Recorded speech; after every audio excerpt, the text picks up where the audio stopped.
But we are already seeing a new type of power play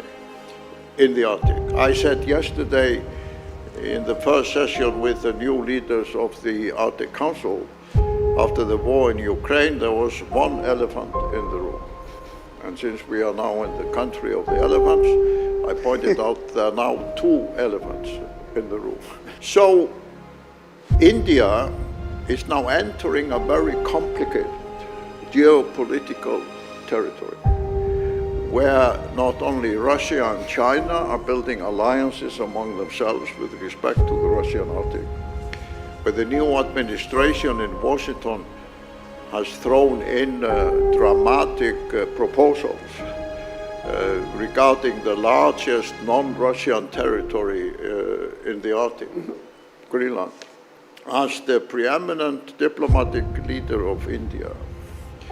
how are you going to navigate the increasing role of India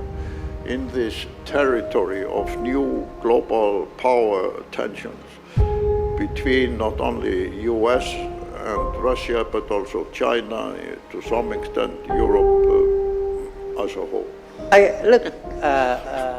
think in a way it begins at home.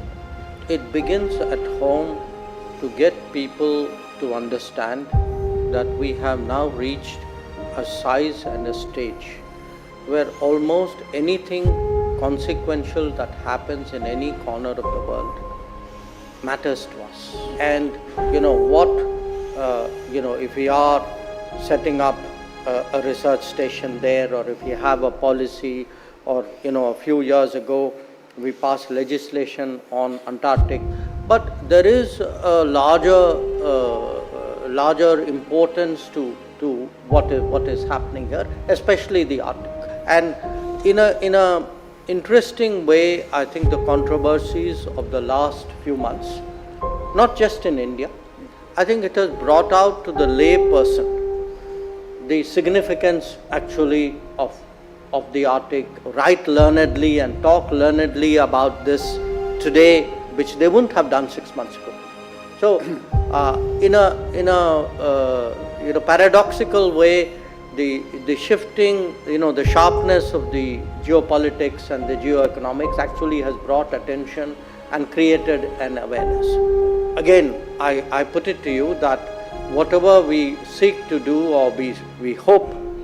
will happen in respect of Arctic, will be a function of what is happening in the world. I mean,